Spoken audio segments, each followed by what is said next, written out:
O programa Gente que Fala está começando a partir de agora, aqui pela Rádio 365, a sua rádio de todos os dias, com as imagens de sempre na UOL TV, a TV da internet, nossas redes sociais também no ar a partir de agora, o Instagram, o Facebook, se você preferir nos acompanhar pelo YouTube também. Nosso canal está no ar a partir de agora e tem as retransmissões, 5 horas da tarde pela TV Aberta São Paulo, canal por assinatura na sua operadora de TV preferida e mais tarde às 10 da noite pela Rádio Cultura AM 990 de Dois Córregos no Centro-Oeste Paulista. Nosso convite desde já, fique com a gente aqui pela próxima hora, curta, comente, compartilhe a transmissão do programa Gente que Fala aí nas suas plataformas, em todas as suas redes, interaja também fazendo perguntas aos nossos convidados, convidadas de hoje, pelo 973350038, é o nosso WhatsApp, 973350038. Hoje é quinta-feira e o nosso espaço aqui super tradicional para o Gente do MPD que Fala, é a parceria nossa com o movimento do Ministério Público Democrático, sempre por aqui nesse dia. Vamos conhecer então os nossos participantes de hoje, que vão tratar dos temas propostos. Dr. Mário Papaterra Limonge, procurador de Justiça aposentado, advogado criminal, associado do movimento do Ministério Público Democrático. Tudo bem, doutor Limonge? Bem-vindo. Bom dia, boa tarde. Muito obrigado pelo convite. Eu cumprimento todos os companheiros de bancada, doutor Antônio Carlos, doutora Vanessa, doutor Gonçalo, e vamos fazer um bom programa com certeza.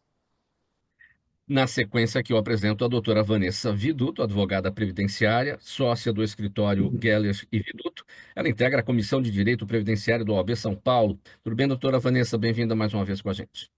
Tudo bem, Mauro? Como vai? Cumprimento também aos ouvintes do programa Gente que Fala, os participantes do programa. Tenho certeza que teremos debates hoje muito produtivos. Também na bancada do Gente do MPD que Fala de hoje, doutor Gonzalo Vecina Neto, médico, professor da Faculdade de Saúde Pública da Universidade de São Paulo, idealizador do SUS e da Anvisa. Tudo bem, professor Vecina? Muito obrigado pela presença mais uma vez. Boa tarde, Mauro e companheiro. É um prazer estar aqui com vocês e também cumprimento os nossos ouvintes e vamos ao debate. Também com a gente, o Antônio Carlos Fernandes Júnior, presidente da CONACAT, a Confederação Nacional das Carreiras e Atividades Típicas de Estado. Antônio Carlos, bem-vindo. Como é que você está? Felizmente, muito bem, e que coisa fantástica participar de uma mesa dessa magnitude com parceiros desse porte. E vai ser um bom debate, com certeza. Sim, será um bom debate. Muito obrigado pela presença de cada um. Vamos aqui ao nosso primeiro tema do Gente do MPD que Fala de hoje. O jornalista Josias de Souza escreveu em sua coluna no UOL que o governo Lula está entregando aos parlamentares dedos, anéis, braço e R$ 1 bilhão por dia em o que ele, Josias de Souza, chama de um novo escândalo das emendas. O colunista se refere ao valor médio que o governo precisa empenhar em emendas por dia para conseguir liberar toda a verba solicitada pelos congressistas. Nessa história toda, em meio à insatisfação do Congresso, os parlamentares condicionam informalmente a votação do pacote de ajuste fiscal em troca da liberação de emendas, apesar do governo ter publicado aí nos últimos dias uma portaria para destravar o pagamento das emendas, né, numa tentativa de reduzir a animosidade entre o legislativo ou a animosidade do legislativo, né, contra os projetos do executivo. Procurador Limonge, eu começo com o senhor a respeito desse tema. Vamos falar, o toma lá da cá, ou tem liberação de emenda, ou a gente não vota o pacote de ajuste fiscal. Na verdade, o interesse público está sendo absolutamente abandonado e de maneira ostensiva, bastante ostensiva, não, sem nenhum disfarce. Eu já disse numa ocasião, aqui nesse mesmo programa, que uma das heranças malditas do governo passado foi a entrega do protagonismo ao legislativo, né? E esta entrega parece que continua, o governo Lula não consegue se impor de alguma forma, e mais do que isto, o que me assusta é o absoluto desrespeito à decisão do Supremo Tribunal Federal, não do ministro Flávio Dino, mas da ministra Rosa Weber, e desde então se negocia de uma forma quase que escancarada o não cumprimento da decisão judicial. E se o Supremo muitas vezes merece a crítica por ser protagonista demais, No caso específico, é preciso dizer que o Supremo foi demandado. E, ao ser demandado, decidiu, pela ministra Rosa Weber e depois pelo ministro Flávio Dino, cumprir a Constituição. E isso está sendo absolutamente desprezado pela classe política como um todo. Ninguém, absolutamente ninguém, pode ser minimizado ou pode ser absolvido disso que está ocorrendo. O governo está sendo chantageado, está aceitando a chantagem e o judiciário está sendo desrespeitado. Temos a decisão do ministro Flávio Dino, e não é essa a questão também, né, doutor Limonge, como o senhor já destacou. Antes disso, é o Sim, foro íntimo de cada parlamentar, né, é a moralidade, é a ética, né, nessa história toda. Hum. interesse público nenhum, quer dizer, ninguém disfarça que o objetivo é dispor de dinheiro para investir no seu rincão, e isto tudo denigre a imagem da classe política, prejudica a imagem da classe política, e depois não se vá dizer e não se vá lamentar que a atividade política vem sendo desprezada ou criminalizada. Sim. Antônio Carlos, a sua análise a respeito desse tema. A chantagem, né? O toma lá da cá. Temos emendas e, se não tivermos, não votamos pacote de ajuste fiscal. Com que tristeza, Mauro, companheiros de bancada, todos os que nos assistem e nos ouvem. Com que tristeza eu assisto a essa, esse desmonte da mais importante das nossas estruturas, que é o parlamento brasileiro, né? Ali deveriam estar bem representados todos os segmentos da sociedade, a pluralidade do parlamento é a sua maior virtude, e há muito tempo, infelizmente, isso vem se perdendo com o tempo, né? Não tem como, eu sei que alguns aqui até já me ouviram falar demais sobre isso, mas não tem como não lembrar de Ulisses Guimarães sem atacar as pessoas que lá estão, tá? Mas ao que se formou em torno disso. Ulisses Guimarães dizia lá há mais de 20 anos, quase 30 anos atrás, se você acha ruim o atual Congresso, espere até ver o próximo. E essa triste máxima vem se confirmando a cada nova legislatura. Nós não sei, nós temos que tentar fazer a sociedade se aperceber da importância de não se deixar vender o voto. Se você conhecer alguém que vende o voto, que tem pressão para ter o seu voto direcionado, a sociedade tem que se perceber da importância de votar com muita consciência nos nossos parlamentares. Considerando a máxima de Ulisses Guimarães, que você sabiamente toda vez traz para a gente, o que esperar do Congresso em 2026, Antônio Carlos? Infelizmente, a tendência é se confirmar essa máxima de Ulisses Guimarães. Infelizmente é essa. O que nós temos que tentar fazer é as organizações da sociedade civil se mobilizarem para um trabalho de conscientização suprapartidário, sem envolvimento ideológico, mas no sentido de tentar fazer com que a sociedade vote nos seus legítimos representantes. Então, o que nos espera, infelizmente, Mauro, não é o melhor dos mundos. Doutor Gonzalo Vecina Neto, governo executivo nas mãos do Congresso chantageado? Veja, nós já assistimos coisa semelhante a essa quando sofreu o impeachment na presidenta Dilma Rousseff. Ela não quis entregar os dedos, os anéis, os braços, entregou o pescoço. Então, a questão aqui qual é o limite desse Congresso? Eu não vejo limites para esse Congresso da forma como as coisas caminham. E acho que a esperteza, por outro lado, do Lula está conseguindo levar isso à frente, mas isso não vai ter um final bom. Não tem saída. O Congresso vai querer cada vez mais e vai haver. Nós já estamos oferecendo R$ 1 bilhão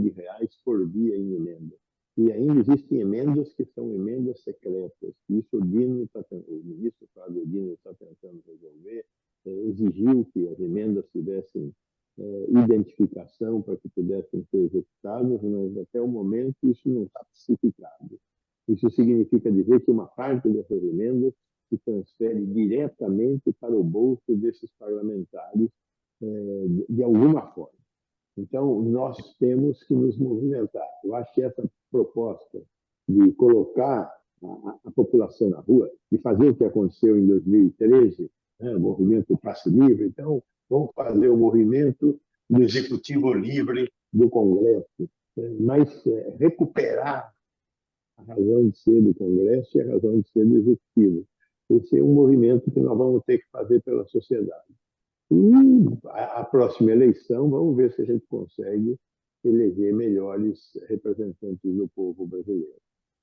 Professor, uma edição do programa Gente que Fala de quinta-feira, sempre o Gente do MPD que Fala, a parceria nossa com o movimento do Ministério Público Democrático, pela 365, sua rádio de todos os dias, AltV e TV da internet, redes sociais, YouTube e as retransmissões. TV aberta São Paulo, canal por assinatura na sua operadora de TV preferida, às 5 da tarde e depois às 10 da noite pela Rádio Cultura AM 990 de Dois Córregos, no Centro-Oeste Paulista. Eu queria pedir aqui a análise da doutora Vanessa Viduto a respeito do nosso primeiro tema, essa situação toda envolvendo as emendas parlamentares, a liberação desses valores para os deputados, enfim, que condicionam a votação, que condicionam a liberação à votação do pacote de ajuste fiscal, doutora.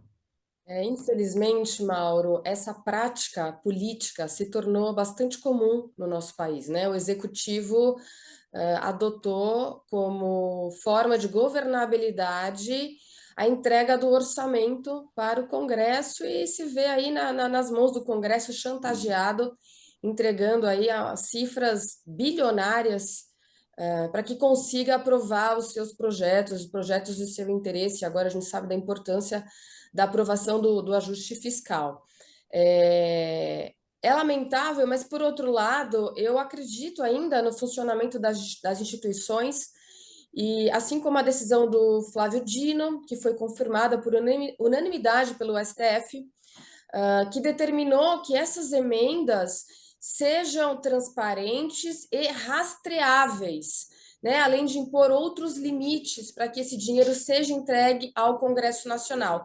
E agora cabe aos órgãos de controle, como os tribunais de contas, o Ministério Público, enfim, promover essa importante fiscalização para verificar se esse dinheiro de fato está sendo utilizado em prol da população, dos interesses da população, e não para atender exclusivamente interesses políticos. E eu acredito que o Judiciário funciona muito bem e vai ser chamado novamente a se manifestar ou a tomar medidas caso esse dinheiro aí seja mal usado, e acredito que os órgãos de controle devam fazer e vão fazer esse importante controle da distribuição desse dinheiro. Mas é claro que é muito preocupante, é um tema sensível, a sociedade deve ficar alerta, fiscalizar e, se for o caso, ir para as ruas, como bem colocou aqui o doutor Gonzalo, pleitear a transparência e o uso em prol dos interesses da população desse dinheiro.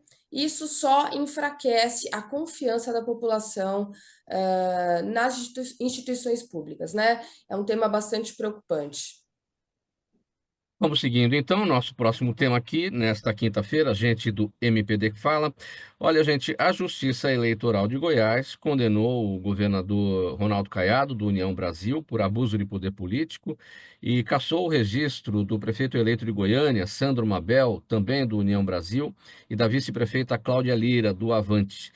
Com essa decisão, todos eles estão inelegíveis por 8 anos.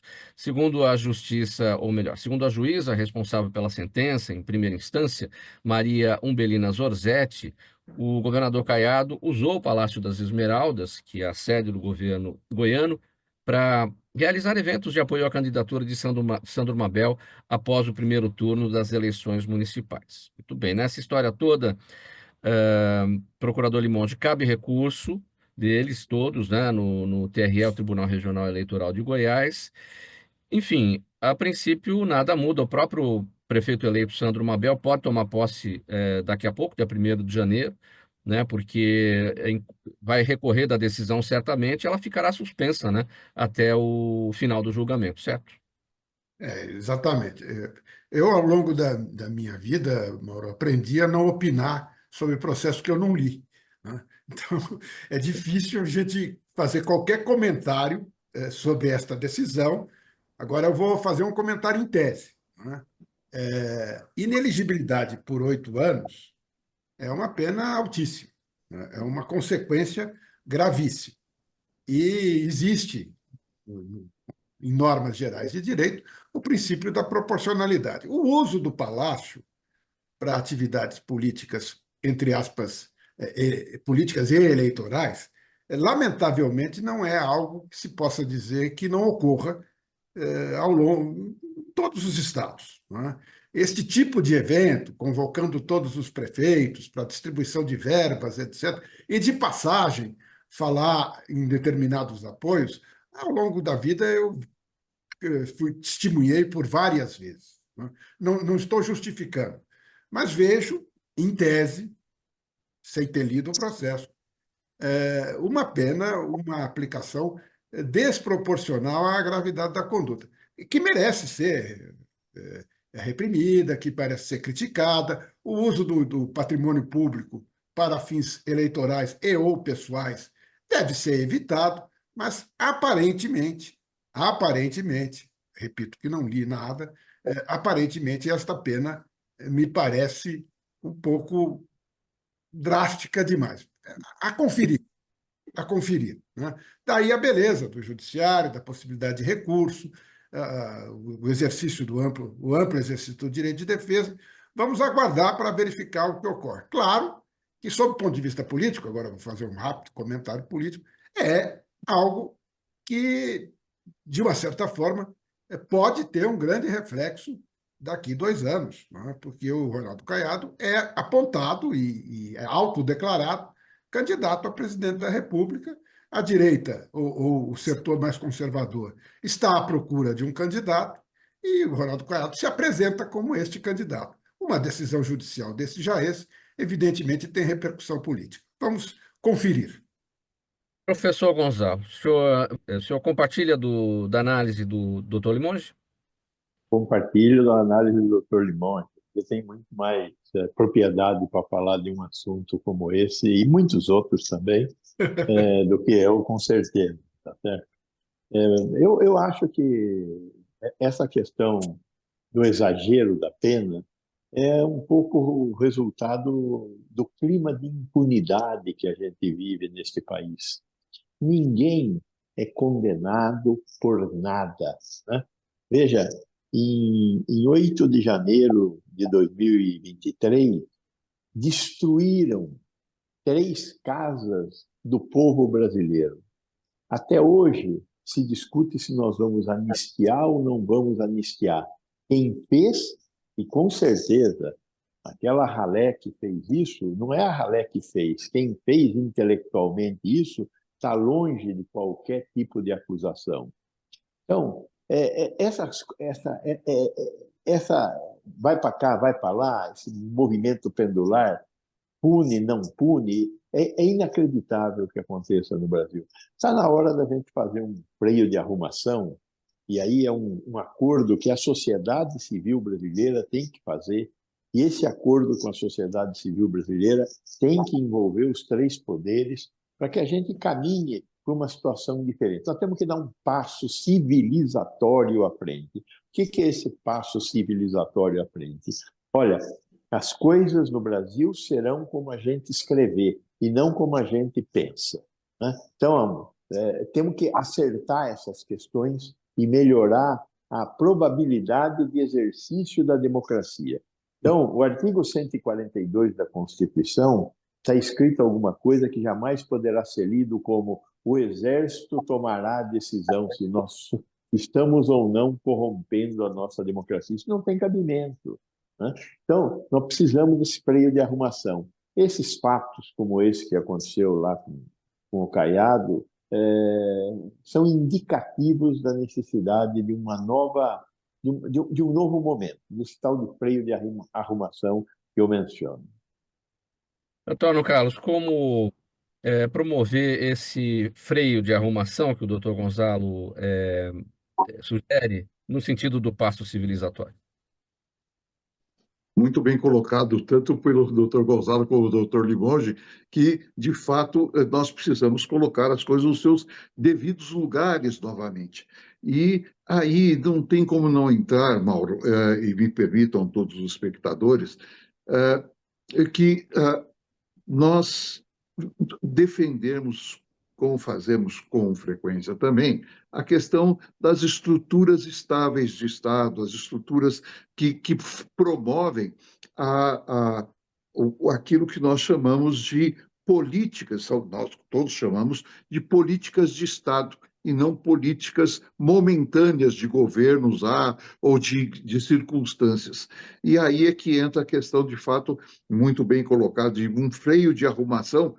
Como fazer isso é um desafio e tanto, mas que precisa trazermos, de fato, uma, uma ordem adequada, uma observância adequada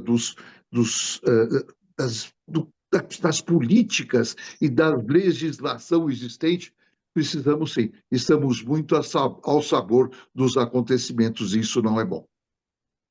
Doutora Vanessa Viduto, sua análise sobre o tema. Bom, Mauro, concordo com as colocações de todos os colegas, muito bem colocado. Eu penso que é importante a gente entender, tecnicamente, um dos fundamentos da inelegibilidade é a prática do abuso do poder político daqueles que estão no exercício do mandato. Agora, se a pena é proporcional ou desproporcional, eu não posso dizer, porque assim como o doutor Limonge, eu também não conheço os autos, mas me causa bastante perplexidade que a defesa do Ronaldo Caiado seja trazer à luz o quão é comum que os detentores de mandato público façam uso, né, do patrimônio público e da máquina pública para promover eventos eleitoreiros. Então, ele se defende dizendo que não só ele pratica essa violação da legislação com dinheiro público, porque esses eventos são feitos também com dinheiro público, e na matéria que eu tive a oportunidade de ler sobre o assunto, foram 2 jantares especificamente feitos com dinheiro público, com funcionários, servidores públicos. Quer dizer, é um desvio de finalidade, a meu ver, gritante. Né? Então, a prática dessa ilegalidade por outros detentores de mandato não é o suficiente para que ele seja absolvido, para que ele seja isentado de uma prática completamente não desejável pela sociedade, inclusive prevista em lei, né, como causa de inelegibilidade. Então, eu penso que essa condenação, seja ela uma condenação que inova, né, em termos de ser uma condenação corajosa, ela é pedagógica. Né? Ela é pedagógica e ela vem justamente ao encontro dessa necessidade de arrumar a casa e de colocar freios nesse tipo de conduta abusiva. Então, acho que é válido, traz esse tipo de debate importante, como que a gente está fazendo hoje aqui, informa a população do que é feito com o dinheiro público e as pessoas vão pensar numa próxima eleição, será que é esse candidato que eu quero? Será que esse candidato me representa? Faz eventos públicos para eleger os seus candidatos com dinheiro público? Eu acho que é por aí e que essa decisão abra aí as portas para outras decisões corajosas do Poder Judiciário e iniba esse tipo de conduta. E o principal efeito disso tudo, né, doutora Vanessa, é o desequilíbrio, né, que é proporcionado nas eleições. Porque quem está com a máquina na mão, Sem né, dúvida, sem esse dúvida. prejudica aqueles que estão fora. Depois, aqueles que estiverem fora, quando estiverem dentro, provavelmente vão agir da mesma forma. E isso Vão não pode devolver o chegar. favor. Muito bem. Vamos seguir. Próximo tema aqui no programa Gente que Fala de hoje. Quinta-feira é o Gente do MPD que Fala, parceria nossa com o movimento do Ministério Público Democrático. Eu vou continuar aqui com a doutora Vanessa, porque o próximo assunto é da área previdenciária. Teve um debate que aconteceu no mês passado na Comissão de Previdência e Assistência Social da Câmara dos Deputados, E naquela ocasião, os participantes se dividiram sobre a proposta em análise, naquele momento, na casa, que reduz a idade mínima para a aposentadoria de trabalhadores expostos a substâncias prejudiciais à saúde. As empresas alegam que a nova lei não pode ser taxativa sobre os profissionais aptos a um processo simplificado de aposentadoria. Por outro lado, os sindicalistas dizem que é necessário especificar quais categorias podem ser incluídas como beneficiárias nisso tudo. A gente precisa dar uma contextualizada, né, doutora? A gente está falando exatamente da regulamentação de um artigo da Constituição Federal que trata da aposentadoria especial, reduzindo a idade, né, mínima prevista na reforma da Previdência para concessão desse benefício no caso dos trabalhadores que estão ligados aí com agentes nocivos à saúde, né?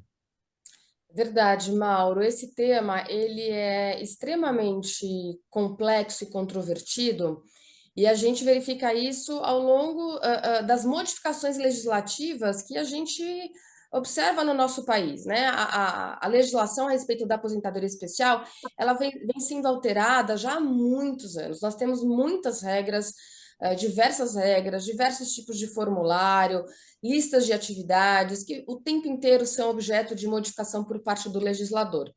E um diagnóstico que a gente tem vista demonstra a importância desse debate e de uma legislação que venha a atender os interesses desse trabalhador é o fato de hoje as aposentadorias especiais serem concedidas 94% pelo Poder Judiciário, ou seja, o trabalhador que está exposto a agentes nocivos à sua saúde, que é aquele trabalhador que trabalha em hospital, é aquele trabalhador que trabalha exposto a riscos elétricos, aquele trabalhador que trabalha em mineradoras, enfim, todo tipo de atividade que a gente sabe que expõe a sua saúde e até a sua própria vida.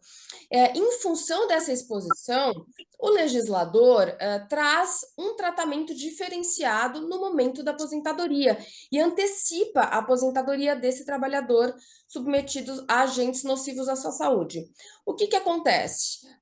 Em 2019, a Previdência Social sofreu uma ampla reforma e até então bastava que o trabalhador submetido a agentes nocivos comprovasse 25 anos de atividade, independentemente da idade, ele conseguia se aposentar com 25 anos, 20 ou 15 anos, dependendo da gravidade do agente nocivo que ele estava exposto. E ele se aposentava com 100% do salário de benefício, que nada mais é a média das suas remunerações ao longo da sua vida de trabalho. A reforma previdenciária ocorrida em 2019, que atingiu todos os trabalhadores, não só do INSS, como servidores públicos também, passa a trazer uma idade mínima para o trabalhador submetido a agentes nocivos à saúde. E essa idade mínima é de 60 anos. Então, o que se pode concluir? Se, de um lado, o legislador protege o trabalhador, dizendo que ele vai se aposentar com um tempo reduzido, justamente para preservar a sua saúde, quando a reforma vem e traz uma idade mínima, ela inutiliza completamente essa proteção do trabalhador. E aí, o que a gente coloca como norte que precisa ser observado pelo legislador, inclusive o legislador constitucional? São princípios constitucionais do não retrocesso à proteção do trabalhador, a redução dos riscos de trabalho e a dignidade da pessoa humana. São 3 vetores constitucionais que precisam ser observados para qualquer modificação legislativa que trate das questões de trabalho, das questões de aposentadoria.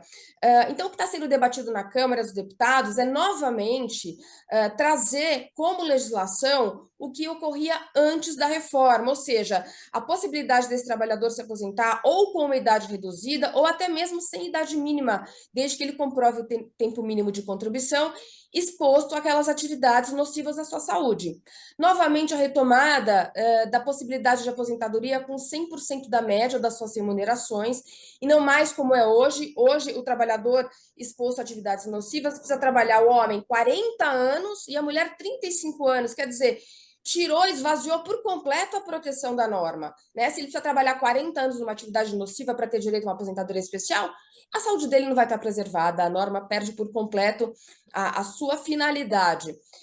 Então, se discute na Câmara dos Deputados um novo projeto de lei, que é o 4223, de modo a respeitar esses vetores constitucionais que foram, ao meu ver, violados pela reforma constitucional de 2019, então trazer a necessária proteção para esses trabalhadores submetidos a agentes especiais, agentes nocivos à sua saúde. Esse debate é de extrema importância, ele segue na Câmara, e a gente espera que seja recomposta a necessária e importante proteção do trabalhador submetido a condições especiais. O que aconteceu, doutora Vanessa, de 2019 para cá, desde a reforma da Previdência, em relação a esses trabalhadores? Acabou indo tudo parar na Justiça? Só se consegue aposentar esse trabalhador exposto a agente nocivo à saúde judicialmente? Olha, Mauro, 94% das aposentadorias especiais são concedidas pela Justiça, pelo Poder Judiciário. Isso é um número alarmante. Isso significa que o Poder Judiciário virou o balcão do INSS. Por que isso acontece? Em primeiro lugar, porque o trabalhador não consegue comprovar com laudos fornecidos corretamente pelo seu empregador as atividades nocivas à saúde. O empregador é obrigado, por lei, a fornecer um laudo chamado PPP, onde consta lá qual é o tipo de atividade, o tempo de exposição, quais são os agentes nocivos. E esses laudos não são entregues pelos empregadores às empresas. E não são entregues porque as empresas têm uma tributação mais penosa quando ela expõe o seu trabalhador a agentes nocivos à saúde. Então, ela subnotifica, não apresenta os laudos e o trabalhador não tem como comprovar essas atividades. Então, aí a gente já vê a crueldade do sistema. O INSS, por sua vez, deveria fiscalizar essas empresas e ter mecanismos e até uma legislação que contemple, como aconteceu até 1995, que existia uma lista de atividades sabidamente nocivas. A gente sabe que um médico que trabalha num hospital, um enfermeiro que trabalha num hospital, ele está num ambiente nocivo, ele está num ambiente exposto a agentes biológicos, enfim, a periculosidade, agentes penosos. Quem trabalha, por exemplo, dentro de um ônibus, um cobrador, um motorista, ele está exposto à penosidade, ele está exposto, enfim, a riscos conhecidos e sabidos, né? Então, até 95 existe uma lista de atividades, o aeronauta, enfim. Essa lista foi revogada, não existe mais. Então, o legislador tem instrumentos e tem mecanismos para permitir que o INSS conceda de uma maneira mais automática e menos penosa para o trabalhador a sua aposentadoria especial, mas isso não acontece na prática, por falta de uma regulamentação, obviamente, e por falta de fiscalização do próprio INSS. Então, o trabalhador é obrigado pelo Poder Judiciário, ou então ele trabalha lá aos 40 anos, submetido a agentes nocivos à sua saúde, e quando ele se aposenta, ele não tem saúde para gozar da sua aposentadoria. Essa é a realidade. Próximo tema, programa Gente que Fala, edição de quinta-feira, é o Gente do MPD que Fala, parceria nossa com o movimento do Ministério Público Democrático. O ministro da Educação, Camilo Santana, está tentando emplacar a sua própria mulher, Onélia Santana, para o cargo de conselheira do Tribunal de Contas do Estado do Ceará, com salário de R$ 39.700. Ela deve ser sabatinada hoje lá na CCJ da Assembleia Legislativa do Ceará. Se for aprovada, os deputados votarão a indicação em sessão especial no plenário até amanhã, encerrando aí o rito legislativo. A Onélia Santana tem o apoio de 40 dos 46 deputados da Assembleia Legislativa do Ceará. Antônio Carlos Fernandes Júnior. O problema não é a indicação da esposa da Onélia Santana. Ela certamente tem cumpre todos os critérios, tem todas as condições de assumir essa função. A questão não é essa. A questão é ética, é moral. A esposa do ex-governador do Ceará, hoje ministro da Educação, Camilo Santana. Como é que essas coisas se dão no Brasil, né? As indicações dessa forma, como é que isso chega na sociedade? Como é que a sociedade reage a esse tipo de situação? E numa proporção, Mauro, maior do que as pessoas possam imaginar, tá? Isso, infelizmente, é uma prática recorrente em todo o Brasil, em razoáveis casos, de novo, sem entrar no mérito da indicada em si, mas essa questão, como você bem observou, né? Os critérios têm que ser observados. E aí nos remete a uma campanha que uma ocasião já foi feita por organizações da sociedade civil, que foram muito bem sucedidas, uma movimentação muito bem sucedida, denominada Conselheiro Cidadão. o que fazia? Fazia com que esses, essa entrada de candidaturas aos tribunais superiores passassem pelo crivo de uma análise mais ampla da sociedade. Então, fossem ampliados esses critérios todos. De fato, Mauro, você observou bem, sem entrar no mérito específico, mas essa é uma prática que nós precisaríamos muito tentar evitar, porque isso faz com que haja uma distorção na própria atividade, no próprio objetivo fim dos tribunais de contas do Brasil. Doutor Limonge, como diz a música de Roberto Carlos, que culpa tenho eu? Me diga, amigo meu, será que tudo que eu gosto é ilegal, é imoral ou Ou engorda? O que é que engorda, né? é legal de imoral e o que é que engorda nessa história? Mauro, inicialmente, eu quero registrar aqui, eu quero parabenizar a doutora Vanessa pela clareza da sua exposição. É um tema difícil de ser entendido e foi facílimo. Eu mesmo fiquei indignado com esta notícia de que 94% das aposentadorias especiais são concedidas pelo Judiciário. Por que fico indignado? Porque o Judiciário é muito criticado pela sua demora, pelo seu retardamento, muitas vezes justa a crítica, mas quando os outros órgãos não fazem, quando os outros órgãos não fiscalizam, o Judiciário acaba sendo o depositário de todas as esperanças. Imagine quem trabalha por mais de 40 anos numa atividade de risco, ter que se submeter ainda a uma decisão do Judiciário, laudo do Judiciário, demora do Judiciário, enfim. Quanto à esposa do Camilo Santana, eu faço minhas palavras do doutor Antônio Carlos. Né?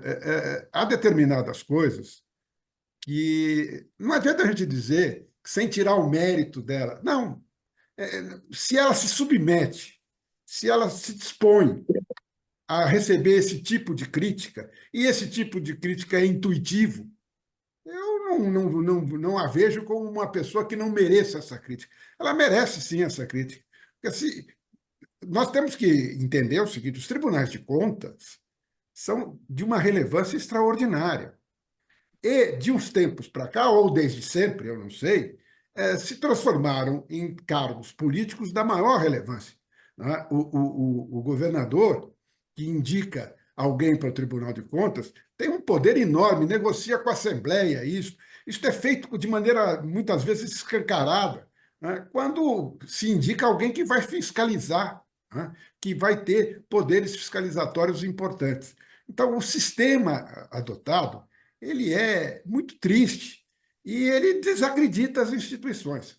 Com todo o respeito à pessoa indicada, ela já entra enfraquecida, ela já entra sem condições de exercer. Qualquer voto dela favorável a uma ou outra pretensão será posto em dúvida. E, convenhamos, é razoável que se ponha em dúvida. Né? Então, esse sistema está errado, os tribunais de contas deveriam ser órgãos técnicos, eminentemente técnicos. Claro que a indicação sempre é privativa do governador do Estado, sobre o beneplácito da Assembleia, sempre haverá uma negociação, mas essa negociação há de ser, pelo menos, com um pouco de técnica, com um pouco de objetivo público. A indicação de uma pessoa notoriamente ligada a um ex-governador, por laços matrimoniais, enfraquece a instituição como um todo. Está completamente errado. Não vamos dourar a pílula aqui, não vamos considerar que ela tem todo o direito de ser indicada. Não deve ser indicada, não. Até por um princípio que todos nós conhecemos. Né? Não basta ser honesto, é preciso parecer ser honesto. Professor Gonzalo, a sua análise no seguinte, é tudo isso muito grave, né? Porque os tribunais de contas dos estados, eles são braços auxiliares, né, das assembleias legislativas. Eles analisam as contas do governador, eles aprovam ou desaprovam as contas, mandam para as assembleias votam isso, e geralmente as contas acabam passando. Não tem lá muito critério, né, para a gente entender como é que isso tudo acontece. As contas acabam passando e ficam por isso mesmo, né? Enfim, então é tudo muito sério. Quem vai trabalhar com isso? Quem vai fazer essa análise de tudo nos tribunais de Ô, contas? Mauro, O poder de um ministro, antigamente se chamava ministro do Tribunal de Contas, é só antigo, né? O poder de um conselheiro, ele, por liminar, interrompe licitação, interrompe projetos importantes. Não, não é pouca coisa. Não é? O poder que tem um conselheiro do Tribunal de Contas é enorme. E se esse poder é exercido sob barganha, as coisas vão muito mal. Doutor Gonzalo. Eu, eu acho, ouvindo as palavras do Dr. Limão também, eu acho que nos últimos anos, eu sou servidor público há 40 anos, então eu sou um cliente dos tribunais de conta estadual, federal e municipal, eu sou executivo. Então, já paguei um monte de pequenas multas, etc. Agora, eu hoje tenho um medo terrível de assumir um cargo público por causa Eu desse também. poder dos tribunais de contas. Os tribunais de contas eram órgãos que verificavam contas ex post, depois que acontecia. Hoje o Tribunal de Contas resolveu se adiantar. Então, hoje o Tribunal de Contas, ele não só analisa as contas, ele analisa se o plano deve ou não ser executado. Vou fazer uma licitação, o Tribunal de Contas pode paralisar a licitação. Então, eu não vou ver qual é o efeito daquele ato. De novo, a forma como nós estamos construindo as relações da nossa sociedade com essa instituição chamada de Estado, essa instituição responsável pela gestão da sociedade. O Estado é um instrumento de gestão da sociedade. Aí tem um conjunto de regras, inclusive estas, onde o Tribunal de Contas é um braço da Assembleia Legislativa no sentido de aprovar ou não a utilização de recursos que são produzidos por todos nós. Eu acho que está na hora da gente repensar isso também. Agora, essa questão da esposa do ministro da Educação, o buraco é mais embaixo. Nós estamos discutindo se um parente pode aprovar as contas de alguém de quem ele é parente. Essa questão de nomear pessoas que são da sua família para qualquer cargo, não é só para o cargo de conselheiro do Tribunal de Contas, seja de onde for. Nós temos que levar em conta que, como já foi dito aqui também pelo Dr. Limonge, essa coisa da mulher de César. É um aspecto absolutamente civilizatório que nós temos que caminhar. O Brasil está precisando de um freio de arrumação importante. Nós temos que conseguir caminhar nesse sentido de arrumar essas coisas tão naturais, né? Não pode nomear parente. Pronto, não tem que justificar por que não pode. Não pode, pronto, acabou. Deixa eu seguir com o senhor no próximo tema, professor Gonzalo, para dizer o seguinte: a Comissão de Constituição e Justiça da Câmara dos Deputados aprovou ontem um projeto de lei que restringe o uso de celulares por alunos do ensino fundamental, ou melhor, do ensino infantil e do fundamental inicial, tanto em sala de aula quanto no intervalo, no recreio. O texto manteve as regras já aprovadas na Comissão de Educação, mas incluiu algumas exceções para o uso dos aparelhos, por exemplo, em situações de perigo, necessidade ou até de força maior. A proposta, que foi aprovada em caráter terminativo lá na CCJ, segue para o Senado.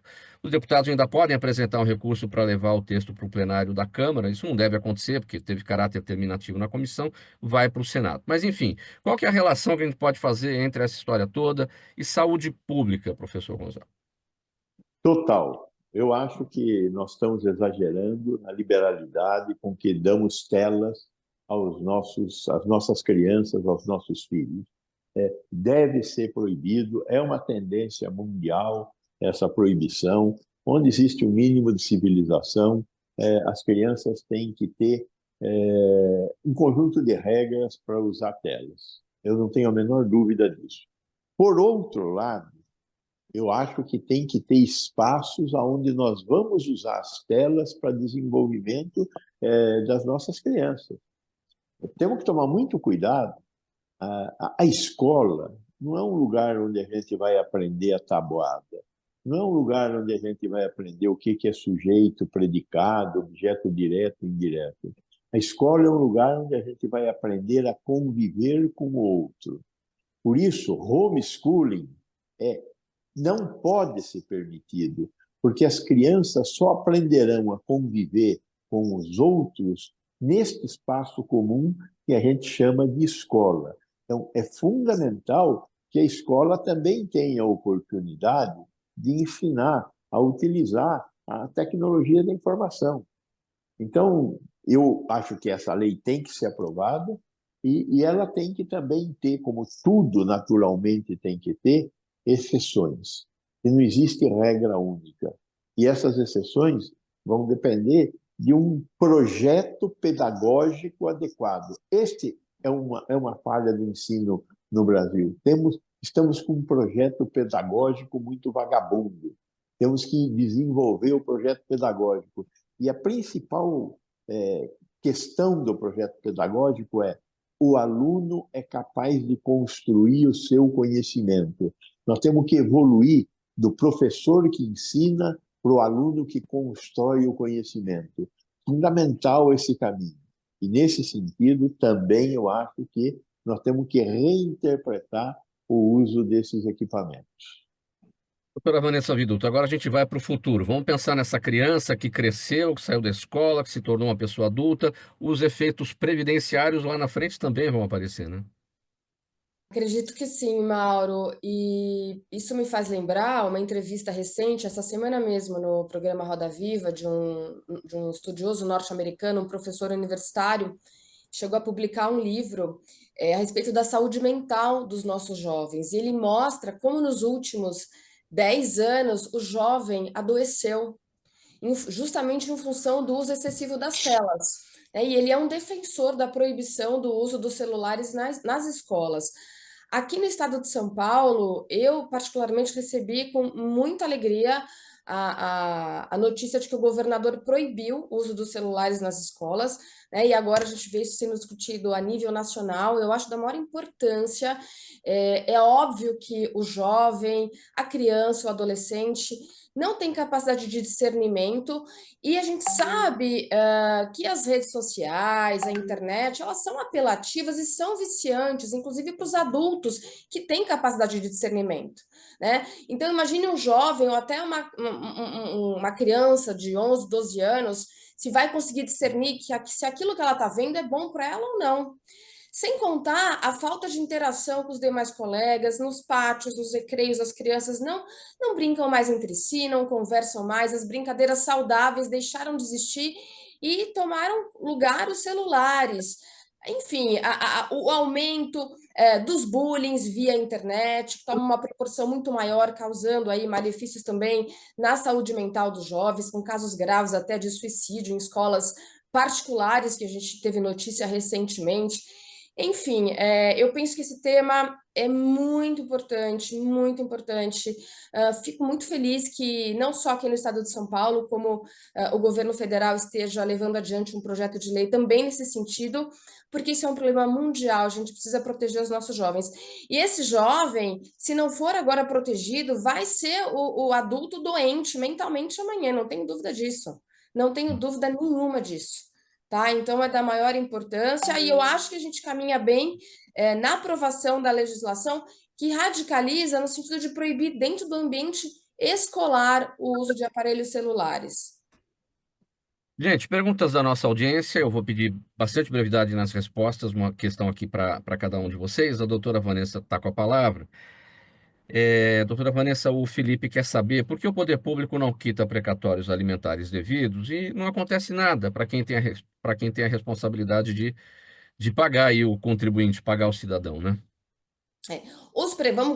Vamos esclarecer. Os precatórios federais, eles são quitados, sim, são quitados pontualmente.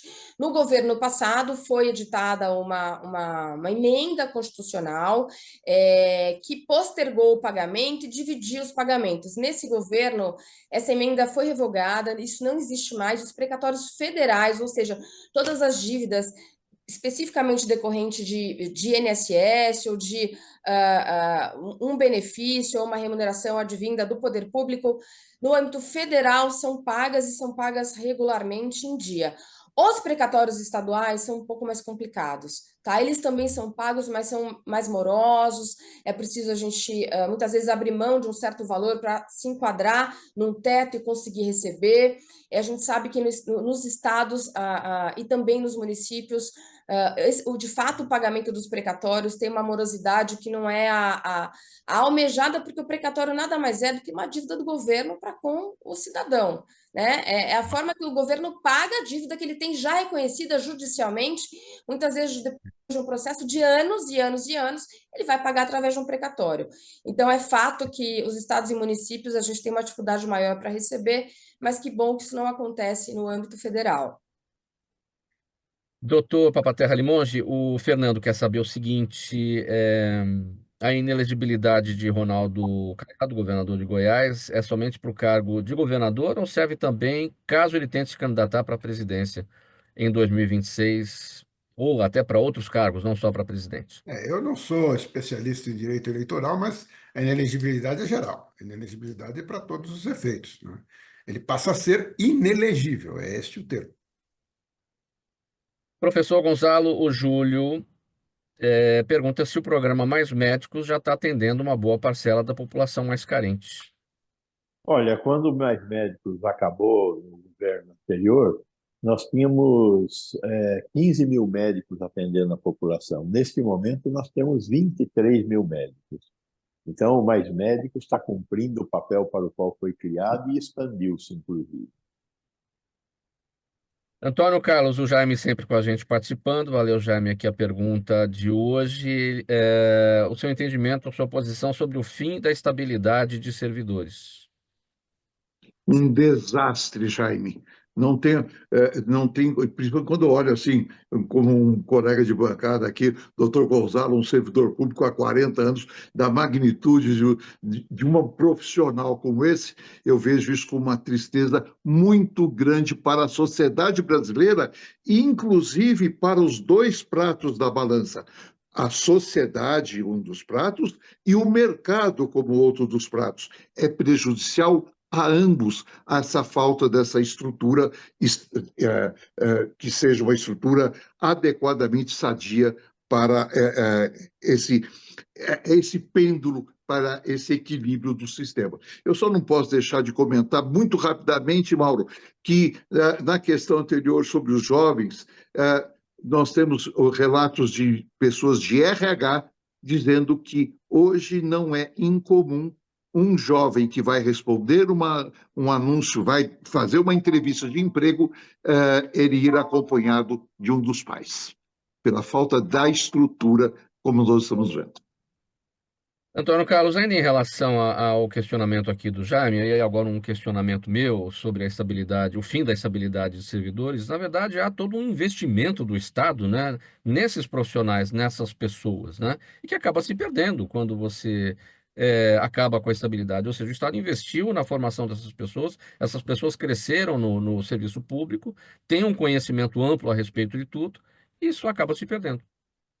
Acaba se perdendo, sim, você tem toda a razão, Mauro, e volto a dizer, perde a sociedade como um todo. O Estado perde porque todo esse investimento que foi feito para ter uma estrutura sadia vai por água abaixo, mas principalmente, me permita insistir, Mauro, é prejudicial ao mercado e à sociedade, essa extinção do Estado como eles estão fazendo. Temos alguns segundos para as despedidas de cada um de vocês. Antônio Carlos, você está com a palavra, sua mensagem final. Então, que coisa boa, que seja uma mensagem de otimismo, por mais que as coisas estejam difíceis. A mensagem é: vamos encontrar os caminhos possíveis. Eles existem aí, têm que ser trilhados por nós. Professor Gonzalo, palavra final. Eu acho que as palavras já mencionadas são corretas. O que nós temos é que tomar as decisões que nos cabem. O mundo futuro será construído por nós, se nós quisermos construí-lo. Um abraço e bom Natal e Ano Novo a todos. Obrigado, doutor Gonzalo Vecina Neto. Doutora Vanessa Viduto, palavra final. Eu agradeço a oportunidade de participar de um programa com uma bancada tão seleta. Eu acho que programas como esse, que trazem debates tão importantes e levam informações para a população, é que vão ajudar a nossa sociedade a evoluir, melhorar e cobrar o que tem que ser cobrado de quem nos representa. Muito obrigada e um grande abraço a todos, um Feliz Natal e um ótimo final de ano. Procurador Limonge, palavra final. Bom, eu agradeço mais uma vez a oportunidade do Gente que Fala, cumprimento a todos os colegas de bancada, desejo a todos um ótimo final de ano, um Natal bastante agradável e que nós possamos, no ano que vem, ter temas mais leves, mais claros, mais tranquilos, né? Não vamos perder o otimismo, gostei demais da participação neste programa e em todos os programas durante esse ano. Foi uma delícia, muito obrigado a todos, um abraço a todos os ouvintes. Obrigado pela presença de cada um de vocês, aqui sempre todos colaborando aqui nas nossas edições do Gente do MPD que Fala. Doutor Mário Papaterra Limonge, procurador de justiça aposentado, advogado criminal, associado do Movimento do Ministério Público Democrático. Doutora Vanessa Viduto, advogada previdenciária, sócia do escritório Geller e Viduto. Ela é também titular da Comissão de Direito Previdenciário da OAB São Paulo. Dr. Gonzalo Vecina Neto, professor da Faculdade de Saúde Pública da Universidade de São Paulo, idealizador do SUS e também da Anvisa, e o Antônio Carlos Fernandes Júnior, presidente da CONACAT, a Confederação Nacional das Carreiras e Atividades Típicas de Estado. Gente, um abraço para cada um de vocês, esperamos revê-los em breve. Programa Gente que Fala, sempre realização da ABCOM, 23 anos no ar, apresentação minha, Mauro Friesman, a Zenilda Salvato, nossa diretora de produção, e o jornalista Fausto Camunha, o nosso diretor-geral. A gente volta amanhã, você aí do outro lado, espectador, internauta, um agradecimento também pela audiência. A gente volta amanhã pela 365, sua rádio de todos os dias, e pelos demais canais de transmissão. Tchau, até lá.